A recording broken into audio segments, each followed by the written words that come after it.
All right. Hello, everybody. So as normal, I'll start with some remarks up top, and then I'll move to questions after the fact. Today marks the first 200 days of the Trump administration, and with it, 200 days of delivering results and real wins for the American people. Under the leadership of President Trump and Secretary Rubio, the United States is restoring strength, securing prosperity, and standing up for American interests on the world stage. Turning to trade, President Trump has delivered on his promise to rebalance U.S. trade. This week marks the successful conclusion of 8 historic trade agreements with key partners: the European Union, South Korea, Pakistan, Japan, Indonesia, the Philippines, China, and the United Kingdom. Liberating the U.S. economy from decades of failed anti-American trade policies and delivering lasting benefits for American workers and businesses. On global health and humanitarian leadership, the United States is providing an additional $93 million to treat nearly 1 million children suffering from malnutrition with life-saving, ready-to-use therapeutic food, RUTF, from and by American producers. This critical funding will help save lives in 13 countries: Haiti, Mali, Niger, Ethiopia, Sudan, South Sudan, Nigeria, Madagascar, Central African Republic, Democratic Republic of Congo, Djibouti, Kenya, and Chad. Drawing down the entire prepositioned stock of RUTF and supporting continued production to meet ongoing needs. Moving to the Pacific, this week the United States and the Cook Islands announced a new partnership to advance scientific research and responsible seabed mineral development.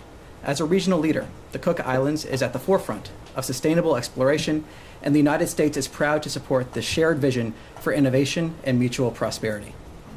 Finally, turning to Southeast Asia, the United States welcomes today's General Border Committee meeting in Kuala Lumpur as a constructive first step forward in the Cambodia-Thailand ceasefire arrangement. President Trump and Secretary Rubio call on both governments to fully honor their commitments and pursue enduring peace. We welcome Malaysian Prime Minister Anwar Ibrahim for his leadership and we commend Malaysian Prime Minister Anwar Ibrahim for his leadership in facilitating this process and for co-hosting the pivotal July 28 special meeting with the United States. And with that, I'll take some questions. Yes.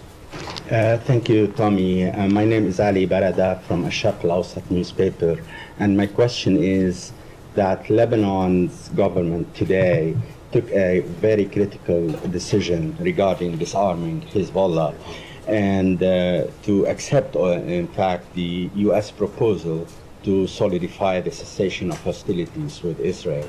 Would you please comment on that? Yes, what I can say is the United States welcomes the Lebanese government's decision on Tuesday to task the Lebanese armed forces with a plan to bring all weapons under state control by the end of the year. This is an important step towards Lebanese sovereignty. We continue to watch developments in Lebanon very closely. Special Envoy Tom Barrack made it clear what the president needs to see. As long as Hezbollah retains arms, words will not suffice. The Lebanese armed forces must fully commit and act now to fully implement the government's decision. The credibility of Lebanon's government rests on its ability to match principle with practice. A quick follow-up. Iran's Foreign Minister Abbas Araghchi said that this decision by the Lebanese government will fail. And I wonder whether you have some comment on that, and also whether you can tell us if Ambassador Barrack will visit Lebanon anytime soon. Well, on that front, I have nothing to preview on that. He's been in discussion with all the players in the region multiple times, as we've discussed publicly here. What I can say again, in terms of your other question, is that we welcome this decision. And like I said at the end of that response, we need to see action match the principle that they're having there. So we need to see practice, not just principle. Yes? Thank you. My question is about China. While both the US and Chinese leaders are trying to have a summit meeting in the near future, the Russian and Chinese navies carried out joint exercises in the Sea of Japan, including anti-submarine drills. And China continues to purchase Russian oil. So how are you concerned of the China's move that might help Russia? And I have a brief follow-up. Well, for the specifics, let me take that back and see if we can get further details for you on that.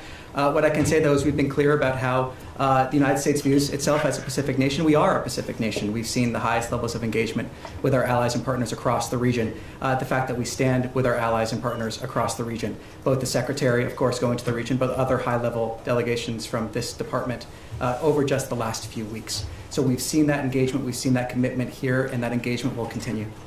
And it's been reported that Indian Prime Minister Modi is set to visit China for the first time in 7 years. And Chinese Foreign Minister Wang Yi has criticized the U.S. tariffs imposed on countries including Brazil and India. So are you concerned that China and other BRICS countries are trying to take the lead in organizing a kind of pushback against U.S. trade measures? Well, what I can say in terms of India is the president has been very clear in terms of the concerns he has regarding the trade imbalance, regarding the concerns he has when it comes to the purchase of Russian oil. You've seen him take action directly on that, and I refer you to the president's comments for that. India is a strategic partner with whom we engage in a full and frank dialogue. That'll continue. The Secretary also spoke to that. Like anything in foreign policy, you're not going to align 100% of the time on everything. But it is very clear, the president's been clear, the concerns that he has with the trade imbalance, the concerns he has with India purchasing Russian oil. He's been clear on that. He's taken action, and I refer you to his comments for further on that. Yes. Noting, hi, hope you're doing okay. Noting your statement on Lebanon a moment ago, I mean, I know you said that the U.S. will be watching developments, but the U.S. has not been like a passive player in the Lebanon situation. It's been very active. Going forward, I mean, is the U.S. going to be continue to be a broker? Is it going to take on kind of an enforcer role? I mean, how can you give me a picture of how deeply involved you're going to be going forward here as Lebanon tries to implement the disarmament of Hezbollah? Well, obviously, we've seen discussions from the Ambassador Tom Barrack, the special envoy in the region. We've also seen comments here on Lebanon from this podium just now and in the past. In terms of our specific role, what I can say is what I said earlier, that we'll continue to watch developments in Lebanon very closely, and that we need to see the practice there match the principle that they have. One other question. A report today that the Gaza Humanitarian Foundation finally secured a meeting with United Nations officials. A, can you confirm that? And B, I know that GHF and the State Department have been calling for cooperation to happen, but never really an idea of what that cooperation would actually look like in practice. Can you give us an idea of what exactly the State Department envisions in a cooperative agreement between GHF and the UN? Well, I refer you to GHF for more details on meetings they may or not be having with different organizations or the United Nations. What I can say is we've been clear is that we want to see as much aid as possible go to the people of Gaza without it being looted by Hamas. We've been clear that we want to see creative solutions, that there's a mechanism in place that has been able to deliver 110 million meals without it being looted by Hamas. We've also been clear in our concerns about how other different delivery systems have seen issues when it comes to the diversion of aid. So the specifics, we'll see exactly. The president's talked about wanting to see more aid get into Gaza. We've seen, for example, from this podium, talking about how the ambassador and Special Envoy Witkoff have briefed the president after their recent trip to the region. We'll see what specifics come out in terms of future steps, but there are many options being discussed. We want to see as much aid get to the people of Gaza without it being looted by Hamas as possible. Yes. A question about Europe. It has been reported in the past hours that the United States government has launched a diplomatic campaign targeting the European Union's Digital Services Act. According to this reporting, the United States would be arguing that it's imposing excessive restrictions on free speech. And given the ongoing negotiations between the United States and the European Union, could you confirm that that campaign is active, and what would be the main motivation and the outcome that the United States would like to see regarding the DSA? In terms of negotiations, are you referring to trade on that front? Yeah. So in terms of specifics on the trade negotiations, I refer you to USCR, the White House, and those directly involved in those negotiations. We have been clear from the beginning of this administration the importance this administration places on free speech. That is something that the Vice President spoke to in Munich when he said democracy rests on the sacred principle that the voice of the people matters. We shouldn't be afraid of our people, even when they express views that disagree with their leadership. This has been an honest and frank conversation that we have been having with our partners in Europe around the world, the importance that we place on free speech, and that importance is going to continue. Yes. Thank you. Asking about President Trump and the potential summit with Russian leader Vladimir Putin. I know White House officials have said that for that meeting to take place, Putin needs to be willing to meet with Ukrainian President Volodymyr Zelensky. But I was wondering, can you put a fine point on that? Is there any world in which this summit between President Trump and President Putin can happen without Putin agreeing to a Zelensky meeting as well? Well, I'm going to refer you to the White House on that one for details on the president's schedule. What I can say is looking backwards, as the secretary has described, we have been in continual communication with our partners in Europe, continual communication with Ukraine. Our ultimate goal is to end this conflict, get the parties to the table, see the ceasefire and the long and enduring peace. But for details on the president's schedule, I'll refer you to the White House. Yes. Rachel with Lilly Broadcasting, good to see you. In regards to Ukraine, does the secretary have any maybe scheduling a chance meeting with his counterpart, with Ukrainian officials or with any Russian officials? I have nothing to preview in terms of the schedule at this point. Okay, and then Hugh, real quick on Haiti. You mentioned that millions of dollars are going to go towards the malnutrition problem in Haiti. However, the State Department could potentially deport thousands of people, Haitians that are currently residing in the United States, back to Haiti. There's still political instability there. What does the State Department have to say about that? Well, look, we've seen actions from this administration in order to try to encourage stability in Haiti. We've seen actions, announcements taken to try to go after those that are leading to instability in Haiti, announcements the Secretary himself has made. We see this aid from American producers by American producers going to these 13 countries. For specifics on TPS, I assume that you're talking about, I refer you to DHS in terms of those specific decisions. But we have seen actions here from the State Department to try to encourage stability in Haiti. We've seen, again, this announcement of aid going to Haiti and other countries as well. Thank you. Yes. Tommy, apologies. It is tough. My phone sometimes autocorrects to Tammy nowadays, so my own phone does it. I don't know. Follow up on Russia, Ukraine again. What is your level of trust to Putin that he is not, engaging in another delaying tactic here, and how over optimistic, or will it be over optimistic for us to expect anything out of this meeting, potential meeting?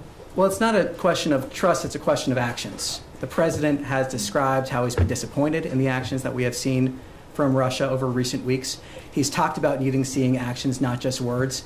He's described that himself. So this is not a question of trust per se. This is a question of seeing actions to match up the words, but also is indicative of the commitment that we have made clear from the beginning of this administration, that we stand ready to aid in the pursuit of peace, to try to end this conflict, stop the carnage. That is our driving policy here. That remains our driving policy. And getting the sides to the table is key to reaching a diplomatic solution to this conflict. So it's not about trust, it's about action, and it's about doing everything we can to aid in the pursuit of peace and bring this war to an end. And to follow up on Russia again, today marks 17 years since Russia invaded in Georgia. They are, holding Georgian land. They are successfully seems to have implanted their pro-Russian government that is cracking down against Georgian, opposition, civil society. So, do you have any comment on both, Russian occupation and also Georgian government's behavior? The United States Embassy in Georgia put out a statement. I refer you to that statement for further details there. Yes. Hey, following up once again on Russia, Ukraine, you talk about the goal of a peaceful solution. What's at stake if we can't get that peaceful solution from a potential upcoming meeting, if negotiations go nowhere? Well, I'm not going to speculate on what may come out of these meetings. I'm not going to predict the future. What I can talk about, again, is our commitment now, what we have done, what we continue to do, engagement at the highest levels of this administration to try to end this conflict and stop the carnage. We stand ready, like I said, to aid in the pursuit of peace. We continue to do that. So I'm not going to speculate or predict the future, but I can talk about that commitment we've seen already and continue to see. Yes. Thank you. On the West Bank. I'm sorry? Okay. Again, thank you, Tom. On the West Bank, it's been much in the news. We've seen legislators go and visit the settlements and so on, illegal settlements, talk about settlements. We know that the Speaker of the House was shown actually a plan for annexation. Now, a group of Israeli academicians issued a paper. They said that the West Bank is actually being annexed very quietly and so on. And the settlers are targeting some villages where a lot of Palestinian Americans go because they go and they build homes and so on to basically discourage development of the West Bank. My question to you, what kind of designation do you assign to the Palestinians in the West Bank and under occupation? Are they an occupied people? What status do they have? Do they occupy, let's say, they have autonomy, partial autonomy, whatever? So can you please give us, if you have a position on what designations the Palestinians have in the West Bank? We'd like to hear it. Well, the position that we do have is that we want to see a stable West Bank that keeps Israel secure and is in line with this administration's goal to achieve peace in the region. But in the short term, we remain focused on ending the war in Gaza. And then once we have broader discussions in terms of what we may see that leads to longer peace and prosperity in the region, I'm not going to preview those here. But we have continually decried violence in the West Bank from this podium and elsewhere, no matter who commits it. And we want to see a stable West Bank that, again, keeps Israel secure and is in line with our ultimate goal to see a prosperous region. Now, the family of Khamis Ayad, who the Palestinian American that was killed last week, have requested the State Department or the U.S. government to investigate the circumstance of his death. He died as a result of fire and smoke inhalation that was started by the settler. Have you talked to the Israelis about this? Do you have any results? Do you trust their investigation? Well, look, I refer you to comments that spokesperson Tammy Bruce made at this podium just a few days ago. I'll also repeat here that we have no higher priority than the safety and security of the American people. Yes. Thank you, Thomas. I have two questions. One is related to Europe and the relationship with the U.S. So we've seen in the war in Ukraine a big division in Europe and the inability to sort it out. And how much the issue that we're seeing in Europe, this division, forced the President of the United States to take it over and say, hey, I have to deal with this and try to meet Putin, because the Europeans were unable to kind of put on the table Zelensky and Putin. Well, the President has been clear he wants to see our European partners step up in a variety of different areas. We saw, for example, the recent NATO deal in terms of weapons being sold to NATO, and then they can then give those weapons to who they wish. The President is a deal maker, as the Secretary was describing just yesterday. He is a deal maker, and he's able to reach deals on behalf of the American people, but then also that lead to a safer world. So the President stands ready, like I said, to aid in the pursuit of this peace, but he has also been clear that we need to see our European partners stepping up in terms of defense spending, in terms of a whole variety of other measures here, and that remains in terms of needing to see our European partners also step up. Yeah, and if I can ask you, on the other front, will the United States will be involved in on the Gaza and Israeli situation besides the Humanitarian Foundation? Are there in place any other plan to try to bring this war to an end beside diplomacy? Well, so I'm not going to preview what decision the President may make. I already described how he was briefed following the trip, Special Envoy Witkoff and Ambassador Huckabee. There's been several different options that have been discussed. The main driver here is creative solutions. We want to see creative solutions, and we want to see a mechanism in place that delivers aid to the people of Gaza without it being eluded by Hamas, without seeing aid diversion. That is the primary goal that we're having here. That's what we want to see. And we've been calling for creative solutions in order to get to that end. We've supported the Gaza Humanitarian Foundation because that mechanism, it is a mechanism in which that has been allowed to happen. 110 million meals that have been delivered to the people of Gaza without it being diverted or looted, stolen by Hamas. So we're continuing to call for creative solutions. We want to see more people involved. We want to see partnerships, but based under a mechanism that allows aid to reach the people that need it. Thank you. I'm going to ask two questions. First, just following up on your topper. Can you tell us a little bit more about when you expect the RUTF to actually move? And can you clarify, is this the same food aid that was previously frozen as part of the review? Well, we had another announcement on food aid. I'm not entirely sure what you're referring to there specifically, but there have been two recent announcements on food.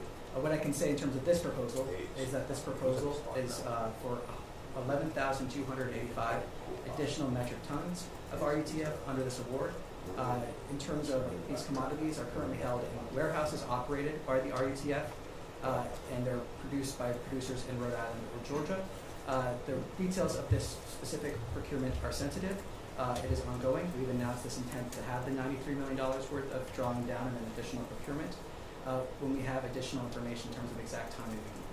Sorry, Tommy, and can I have one more on? Say that on this specifically, this is stuff that is comment said that you're drawing down the entire stock reposition supply. And then replacing it as well. So it's Yeah. But all of this stock that you're distributing, and 1,285 tons, was actually purchased and sent to the warehouses in the previous administration? Well, I'll find out exactly when it was sent. I know that there's the 11,285 additional metric tons. So in terms of the breakdown of how much of that is additional versus pre-positioned, I can't speak to now. You said it was additional, an additional 93 million. Okay. Yes, excuse me. That was request for proposals to producers for the additional 11,285 metric tons. So that's all going to be new. That was the request for proposal for additional metric tons.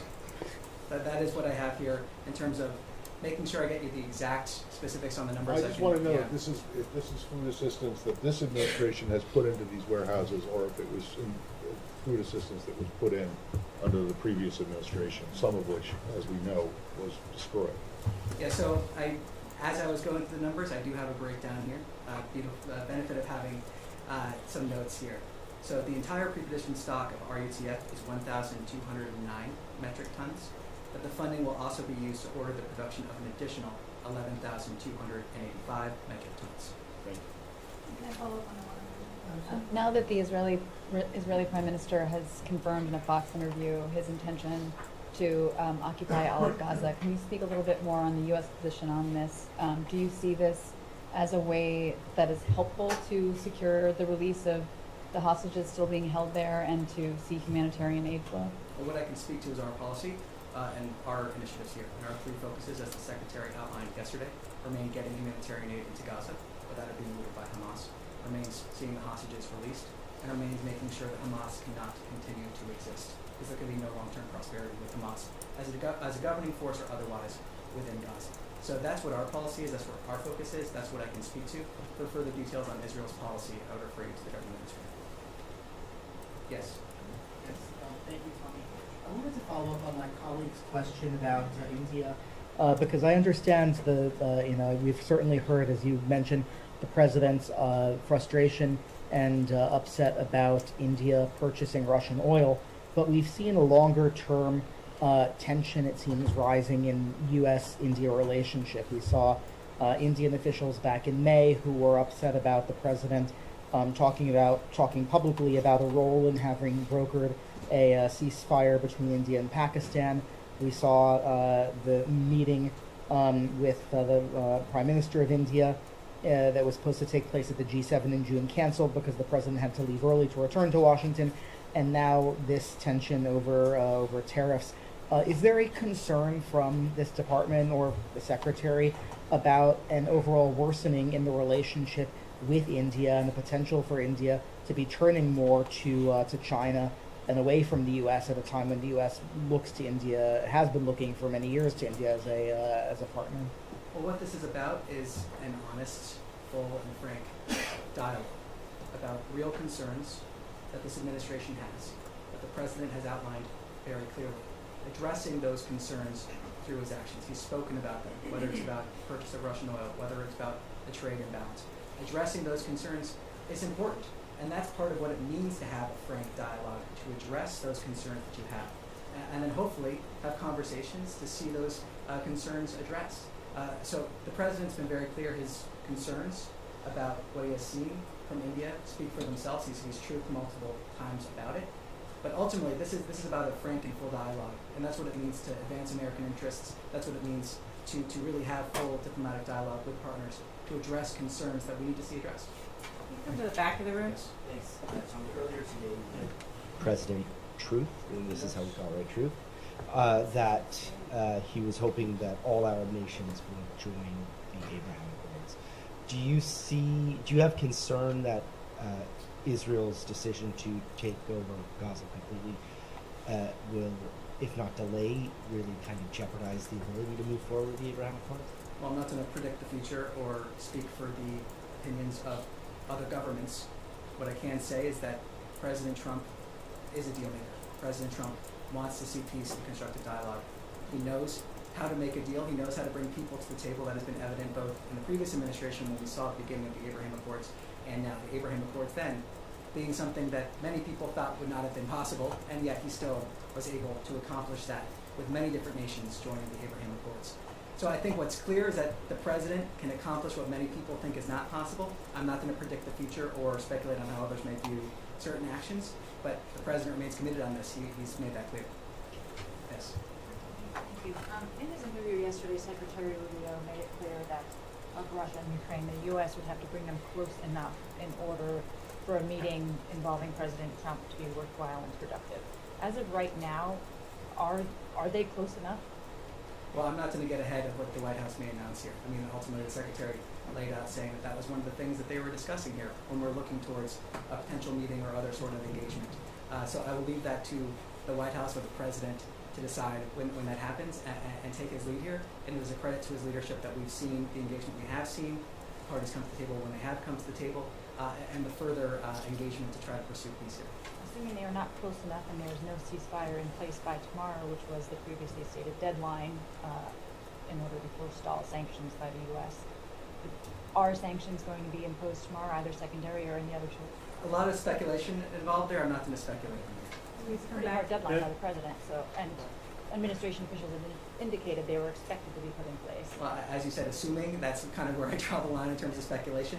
I'll refer to the White House to speak more to the president and defer to the president. I want to get ahead of him, but not going to speculate from here. One last finer point question. Secretary also in this interview indicated that Special Envoy Witkoff heard from the Russians about what they were asking for in order to bring an end to the war. Did they put any concessions on the table? Well, as the Secretary described in his interview yesterday, we saw conditions, which is the first time, as he described, that we had seen some of these conditions that would be needed to see an end to this war. I'll leave it to him to characterize what we saw from the Russians, and conditions is the word that he used. The human rights report. Thank you so much. Tommy, 2 questions on Syria. As President Trump has instructed the State Department to review the removal of Syria's sponsor of terrorism status, will that happen soon? And what would that mean in terms of sanctions? Sorry, repeat your question one more time. Yeah. President Trump has instructed the State Department to review the removal of the Syrian sponsor of terrorism status. Will that happen soon? And what would that mean in terms of sanctions? I'm not going to preview the finalization of certain sanctions announcements. When we have something to announce, we'll announce it. What I can say, as the President has said, as Special Envoy Barrack has said, as the Secretary has said, we want to give Syria a chance for greatness. And that Syria is at a critical crossroads here when it comes to the ability to achieve that. So we continue in dialogue here. We continue having the conversations with all different stakeholders in the region. When we have something to announce, we'll announce it. And the second question, as you are mediating the negotiation between the Syrian Democratic Forces and the Syrian government, have you seen any progress in these negotiations recently? And last week, Tammy said that the U.S. position has not changed on the evolution of these negotiations. Can you clarify that whether the U.S. dictating the Syrians and SDF in these negotiations, or if you are leaving that for the Syrians to make decision if they want a federal state or if they want to have a centralized state? Well, Special Envoy Barrack has spoken about this. I'm not going to go further than his comments in terms of talking about sensitive conversations between different parties. I refer you to his comments on more detail there. Yes, Michelle, I'm back. Thank you. I'm sorry, I'm sitting way back. Can you explain why the State Department is rewriting the human rights report? I understand it's coming out soon, but it's been changed, and you're dropping certain things like LGBTQ rights. Just explain why. Yeah, what I can say is that this human rights report, in terms of the one that is set to come, just for people watching at home, is set to talk about 2024. It is a series of reports for different countries. Part of the reason why we are seeing an effort to readjust this is to make it more readable, to make it more digestible, and also to reflect some of the changing priorities that we've seen from the previous administration to this one, priorities that were voted by the American people, and we at the State Department are here to carry out and fulfill. So we're seeing an ongoing conversation, and in regards to that, we're seeing an effort in order to try to make this more usable, more readable, while also reflecting the changing priorities of this administration compared to the last one. So it's always in the past seen as not a political thing. I mean, it's you're judging people based on human rights law, and but does this mean that you see it as a political tool? No, not at all. I mean, we have seen changes in the previous administration when President Biden took office, changes in terms of different examples that are used. Speaking of past reports, the examples in these reports are oftentimes illustrative. highlights of ways that we want to concerns we want to raise or conversations we want to have. So no, it's more of just making sure that we're implementing the policy and priority of this administration. It's not political in terms of how that was described. Yes. Questions on Azerbaijan and Armenia. First, there are reports that the trilateral summit Friday at the White House with Azerbaijan and Armenian leaders will result in the signing of an initial peace deal. Can you confirm? Could you please elaborate on that? And also, could you please clarify the U.S. position on this Zangezur corridor, this transit corridor? Well, on that second point, let me see if I can get you more details there. On your first, I refer you to the White House for details on what will happen. And on, it may or may not be happening. And on Turkey, like how do you see Turkey's role in this? We know that Turkish President Erdogan recently, both separately, met both with Armenian and Azerbaijan leaders. You know, how does the U.S. see Turkey's role in this peace process, and also generally overall its role in the post-conflict regional order?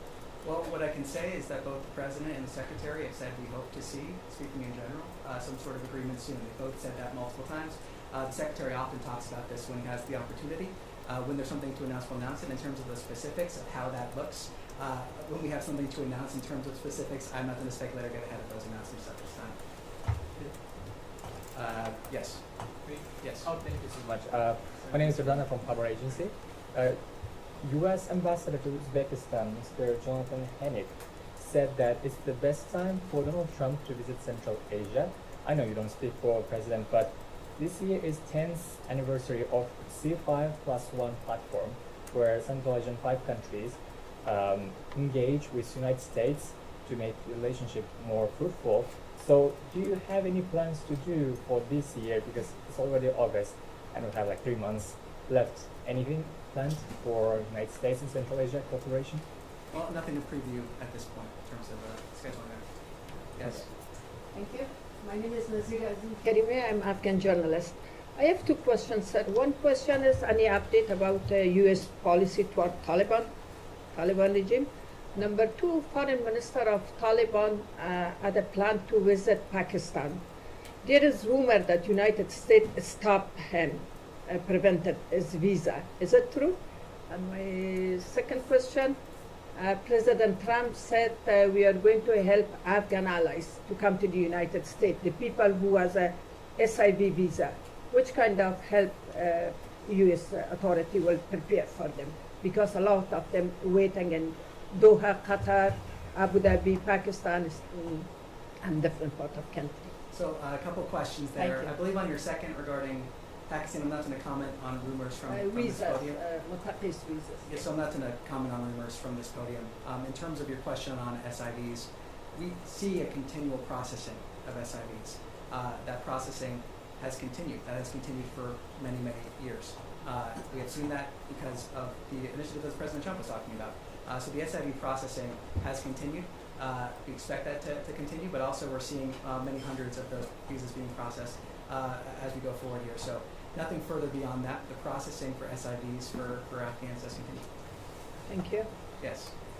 Thank you. I would like to ask you about Serbia. Secretary Rubio had a meeting with Serbian officials yesterday. Can you please provide some details beyond the readout that I'm familiar with, specifically on Secretary Rubio's broader plans for U.S.-Serbia relations and the strategic policy framework surrounding the engagement? Like, what's the goal for the State Department when it comes to Serbia? Is it the beginning of a new chapter? Is it not?